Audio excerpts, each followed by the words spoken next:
السلام علیکم ورحمۃ اللہ وبرکاتہ۔ ان الحمد للہ والصلاۃ والسلام علی رسول اللہ وعلی آلہ وصحبہ ومن والاہ الی یوم الدین۔ مشاہدین کرام، آج میری گفتگو کا موضوع اور عنوان ہے کہ پاک نیت پر اللہ تعالی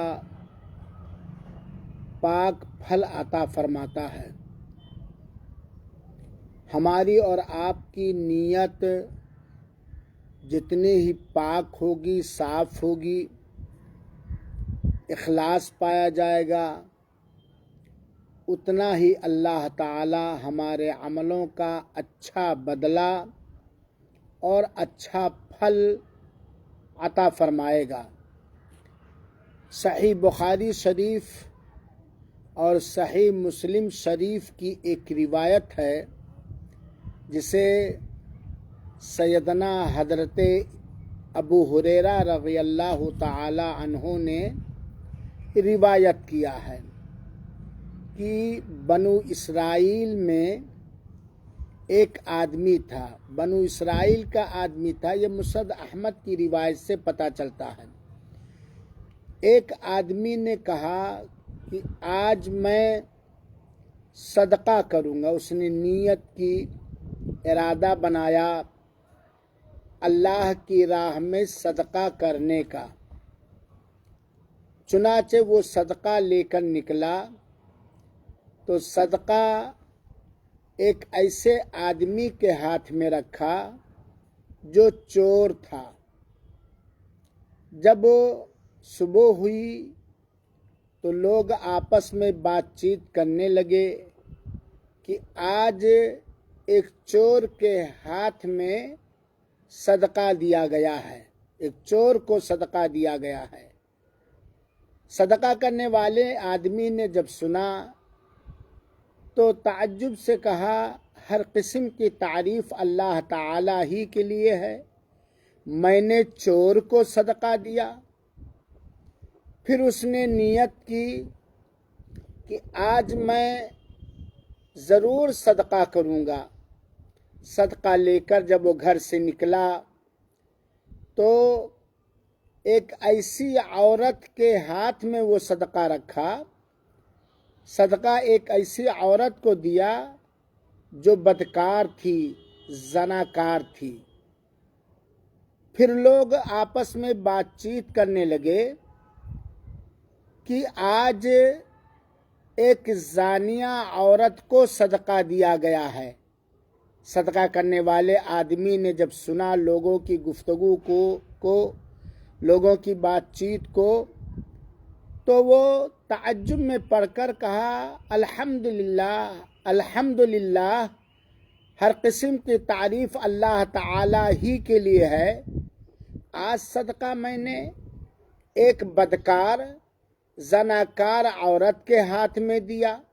تعجب سے کہنے لگا۔ پھر وہ آدمی یہ ارادہ بنایا کہ آج میں صدقہ کروں گا۔ وہ صدقہ لے کر نکلا پاک و صاف نیت سے، اور اس نے ایک مالدار، غیر مستحق، غیر ضرورت مند، دھنی آدمی کے ہاتھ میں صدقہ رکھ دیا۔ ایک دھنی اور مالدار آدمی کو صدقہ دے دیا۔ لوگ آپس میں بات چیت کرنے لگے کہ اے بھائی، آج تو ایک مالدار کو صدقہ دیا گیا ہے۔ اس صدقہ کرنے والے آدمی نے پھر تعجب خیز انداز میں کہا، ہر قسم کی تعریف اللہ تعالی ہی کے لیے ہے۔ آج میں نے مالدار کے ہاتھ میں دیا۔ یعنی وہ کہا کہ ایک بار صدقہ کیا تو چور کے ہاتھ میں، ایک بار صدقہ کیا تو بدکار عورت کے ہاتھ میں گیا، تیسری بار جب صدقہ کیا تو مالدار آدمی کے ہاتھ میں صدقہ گیا۔ اللہ تعالی نے اس کی نیت کے حساب سے اس کے صدقے کو قبول کیا۔ چنانچہ خواب میں اسے دکھائی دیا گیا اور اس سے کہا گیا قد قبلت صدقتک، تمہارا صدقہ قبول ہو گیا، تمہارا صدقہ قبول ہو گیا۔ ہو سکتا ہے چور آدمی اب صدقہ پا کر چوری سے باز آ جائے، بدکار عورت جو مال و دھن بٹورنے کے لیے جسم فروشی کا کام کرتی تھی، زناکاری کرتی تھی، ہو سکتا ہے اب وہ زنا سے توبہ کر لے۔ مالدار آدمی ہو سکتا ہے وہ عبرت حاصل کرے، نصیحت حاصل کرے اور وہ خود اب صدقات و خیرات کرنے لگے۔ بہرحال اس کا صدقہ یہ قبول ہوا۔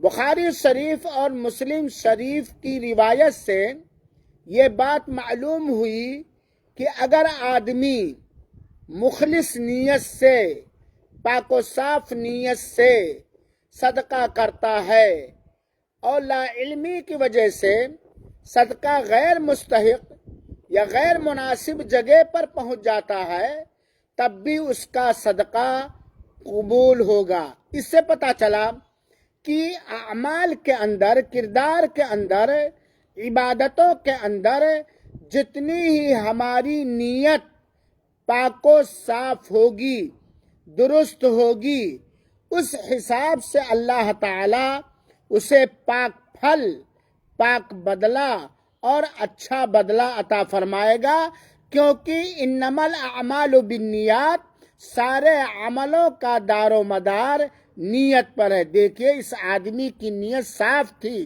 ستھری تھی، اس کی نیت میں اخلاص تھا۔ ایک بار صدقہ کیا تو چور کے ہاتھ لگ گیا، دوبارہ صدقہ کیا تو بدکار عورت کے ہاتھ میں چلا گیا، تیسری بار جب صدقہ کیا تو ایک مالدار آدمی کے ہاتھ میں چلا گیا، جبکہ اگر جان بوجھ کر کوئی آدمی مالدار آدمی کو صدقہ دیتا تو دوبارہ اسے کرنا پڑے گا۔ تو یہاں اس کی نیت صاف تھی، اس لیے اسے خواب کے اندر بتلایا گیا کہ تمہارا صدقہ قبول ہو گیا، اللہ تعالیٰ نے اسے قبول کر لیا۔ اس سے معلوم ہوا کہ ہم تمام مسلمان بھائیوں کو اور ہماری بہنوں کو ہر نیک عمل میں، ہر کام میں اپنی نیت پاک و صاف رکھنی چاہیے۔ اللہ رب العالمین سے دعا ہے کہ اللہ تعالی ہمیں اپنی نیتوں کو صاف ستھری بنائے رکھنے کی توفیق عطا فرمائے، ہر ریا نمود اور شہرت طلبی سے محفوظ رکھے، آمین۔ والسلام علیکم ورحمۃ اللہ وبرکاتہ، وجزاکم اللہ احسن الجزاء۔